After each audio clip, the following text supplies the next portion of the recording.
I'm getting like super fancy with my microphones and stuff. No, I'm kidding. This one I just like bought it and I attach it to my phone now. I feel like I made a giant step for mankind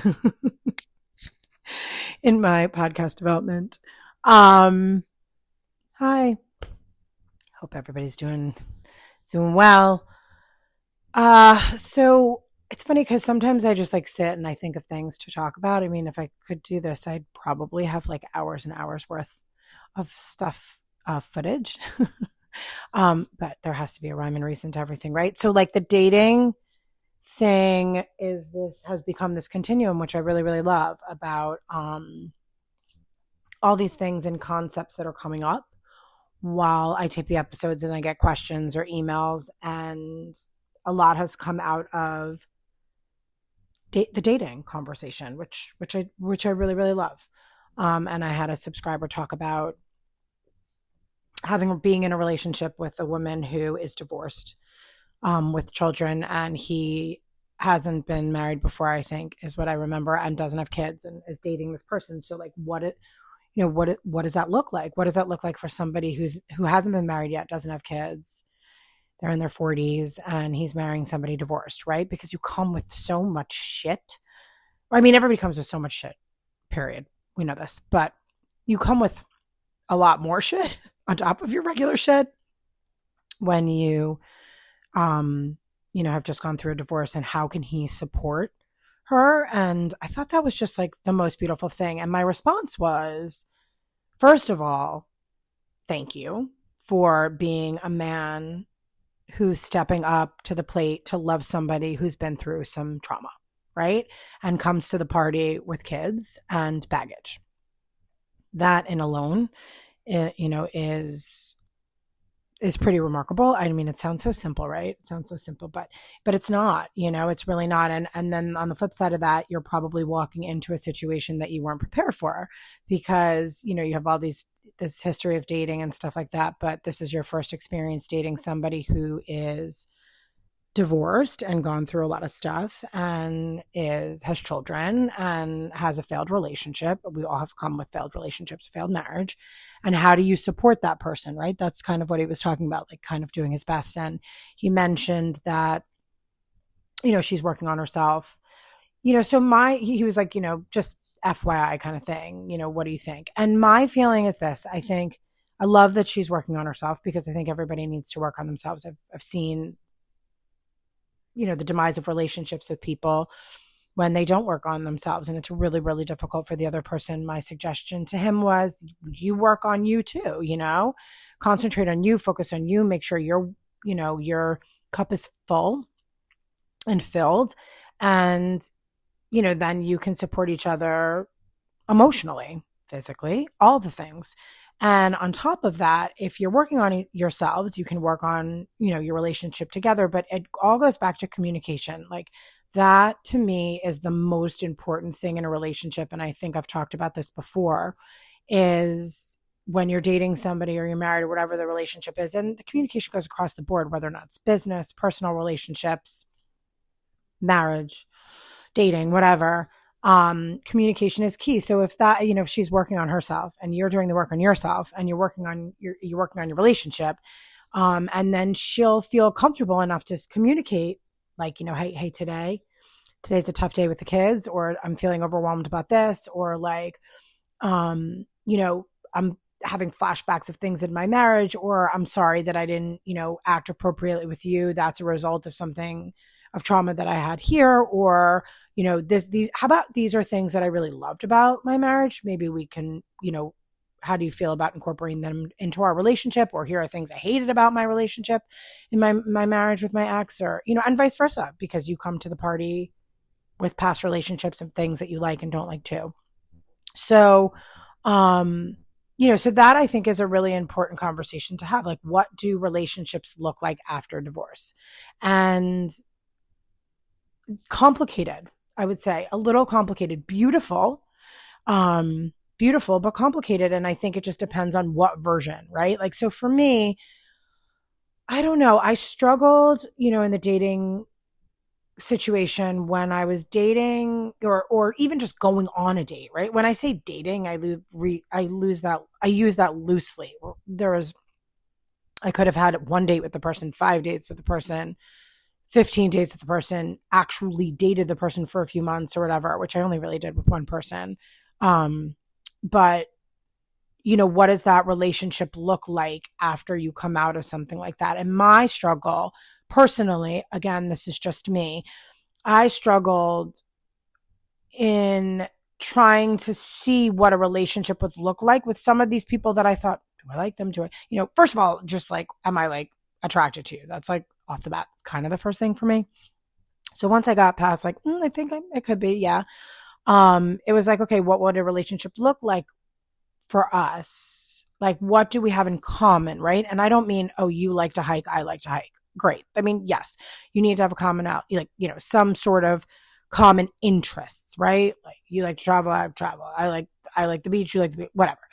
But really, at the end of the day, I struggled when I would go on dates with men who had never been married before or didn't have kids. So I was fine with previously married and no kids. I was fine with never married with kids.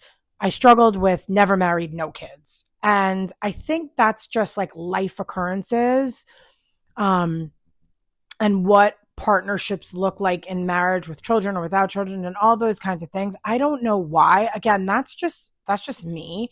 And I gave it tries. I did, like, I gave it a try. I gave it a couple of tries, with men in their 30s and 40s. I really, tend to lean a little bit younger. I have to be honest about that. And I think that's just because I have a lot of energy. There's nothing wrong with dating people my age or older. I just they never really have, or maybe as much, I don't have a huge interest in them, or they don't have an interest in me. I don't know. Just, the chips fall where they lay.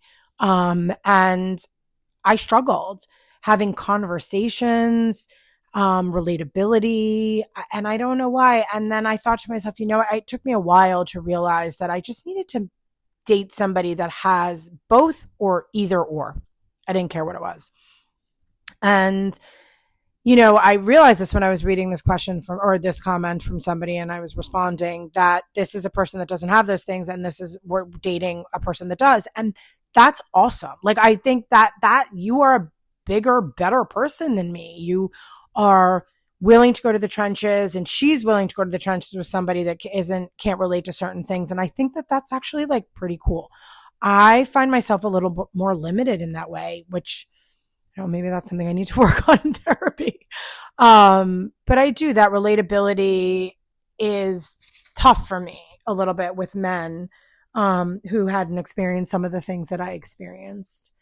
Yeah, I don't know. For whatever reason, it felt like a little bit of a struggle for me. Now there's pros and cons to dating people who don't come to the party with kids, right? Because it can complicate things. It can make things really, really beautiful, but it can also complicate things, and not have to mesh not only two families, but like a bunch of kids together, because that can be challenging. But again, that can also be beautiful. And then only kind of looking at your life with this person and what it's going to look like when your kids, get older. I have an 18-year-old and a 14-year-old, one heading to college in the fall, and then one in high school. So my life looks different in a couple of years, right? And how do I want to spend that? And who do I want to spend it with? And what do I want to spend doing with them, or that kind of thing? So, there's just a lot of like different things, different angles to think about. And then, there's always this thing where, like, again, I don't know if you guys, I don't even think my bio talks about any of this, or I think maybe I mentioned it in the beginning. We're a very multicultural family. I'm mixed, 2 different races, and I married outside of my faith. So my kids are a little bit of everything, which I think is a really beautiful thing. And so the way in which I date, interestingly, is different than some other people. And I realize that, everybody's like, oh my God, haven't we evolved so much? And like, you guys realize, right? Like the world we're living in, we did not evolve hardly at all. And I can attest to that because I live and breathe it every day. But we haven't evolved that much. So people would think, oh, it would be no big deal if you dated somebody outside of your faith or, one of your races or whatever it is. But truth of the matter is, it like actually does. I walk into it just, again, one of everything. So there's no particular type I really look for. I mean, my friends will lie and say, yes, there's a type you look for, Bev. But I don't see it so much. But, that was challenge for me, figuring out like going back into this world and this dating scene and being like, is it the same? Like, clearly it's changed a bit. The scope has changed a bit. Are people more open to dating different races, different ages? That was a whole thing for me. So like when you're doing that and you're putting all your information online and you're talking about, are kids, no kids, been married, not married, all your like preferences. That also felt a little tough for me because I mean, I just, are you a good human? That's like kind of where I need, are you a good human? Do you like to kind of take care of your body? Because that's really important to me. Like, do you like to exercise? Because I love to exercise. Do you like to be active, kind of thing? What are your values? And that really has nothing to do with me when it comes to like type. But that was another hurdle that I had to kind of like cross and think about and talk about, just like been married or not married, kids or no kids. All the things that I thought about a lot of this stuff as a kid, I think, because when you're growing up, a little bit different now. It is a little bit different now. But not 100%. Like my 18-year-old and I talk about this. When I was growing up and a lot of kids didn't look like me. My father was Black, my mom white, and I grew up in a white suburban upper class area. Just gonna put it out there. And I stuck out like a sore thumb. There were times where I would, oh yeah, that guy's so cute in my town and this and that. And like there would be like, oh yeah, she's hot, da, da, da, da, but like I can't date her because, she doesn't look like me. That's like true story. So I think I was like a little traumatized walking into the dating world of like it being that same issue. I'm happy to report it's not exactly the same way. It isn't. It's still a thing, but not as much. But which is great for me because that variable was just not as important, where I was like concerned about the fact that I needed to be with a man who knew what it was like to live into a relationship of like marriage, or at least like common law or partnership in some way, long partnerships, and then those who have kids. So there's so much to think about when it comes to dating. And also I realized, what I realized? I realized it was kind of important for me to reevaluate what is important to me in this second half of my life, right? Like, what's most important to me? Because when you're 18 meeting somebody and then you're in your 40s, your priorities are very different. They just are, intrinsically good humans is pretty much what was really important to me. Do we align in that way? Are you kind to people? Are you thoughtful? That to me is a really, really important thing. People will say like looks and personality and this and that. Yeah, of course, all those things are important to me, but that engagement with me and kindness and being thoughtful and, not having to ask for reassurance and all the bells and whistles. Like I really loved all that. I lacked a lot of that in my marriage, the romance and all the things. I was just like, I don't need those things. I don't need those things. I don't require much and all that stuff. And at the end of the day, I think I dumbed down my requirements and the things that I thought were important because he was never capable of giving them to me. He just isn't that human. And that's not a bad thing. Some people really actually don't require that. But what I realized on this side of it was I did require those things, or I do require those things. I do like those things. I like the gushy texts and the cards and the flowers. And I don't really care about gifts at all. Like seriously, just some sort of acknowledgement of holidays and birthdays and things like that, whether or not it's just like the most yummy day of a hug and a drink or like I don't care as long as it's just like, hey, I like the showing how much I love and value you through experience. I'll say that. And so I figured out a lot of this stuff, when you're dating a lot of, different people and seeing like how, how they operate. And when you have those conversations, I don't feel fearful of putting that as like a requirement. Just like be a good person. It's also like, hey, like I come from a little bit of an anxious attachment style from just tons of trauma when I was a kid and um, feeling abandoned by a parent and working through a lot of that in therapy and identifying the things and what I could cling to and whatever. And also, like, there's a part of me that is also avoidant, which is, the dichotomies are hilarious, but, that anxious, avoidant, and all this kind of stuff. And like, hey, by the way, like sometimes I feel anxious about X, Y, and Z. I'm feeling comfortable talking to somebody about who can just reassure me without me having to ask for it. All things that are really important to me. I'm actually going to bring on, hopefully the next episode, we're going to tape it, I think the ends of the week, and bring on one of my bestest friends in the world who I live and die for, who is a psychiatrist, who's married with 3 boys. And she's going to come on and talk about some of this stuff with me, right? Like, I feel like we're going to probably have to do more than one episode. She's so fucking awesome. And I think we'll talk about like, your childhood trauma shaping you into like the partners that you choose. And then, for me, after this didn't work out, what my next partner looks like, and then going through a couple of people and thinking like, this feels like the wrong trajectory and how to identify that, which goes back to working on yourself, and all things that are super magnified when you start to, garner new relationships with people and dating and all that kind of stuff. They're just like magnified. You get to the age where you hyper look at all these things and it's almost like you're a kid in the candy shop, right?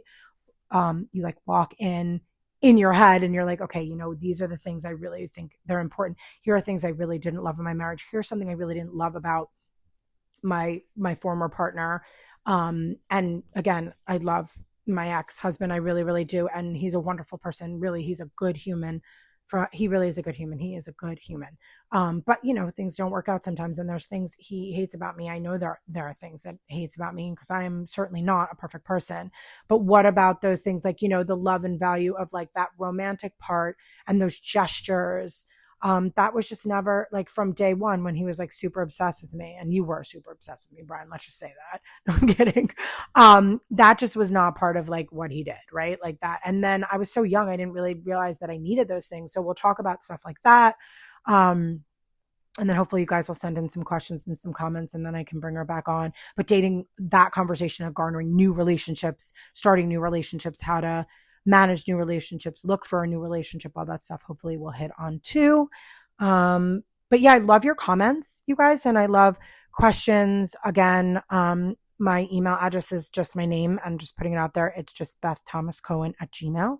And you guys can send me questions. I've been getting some, and topics you want me to cover, or topics I've covered that you want me to revisit and add more information, because again, like I told you, I could talk all day long. But yeah, so that's it for this. And I'll talk to you guys soon.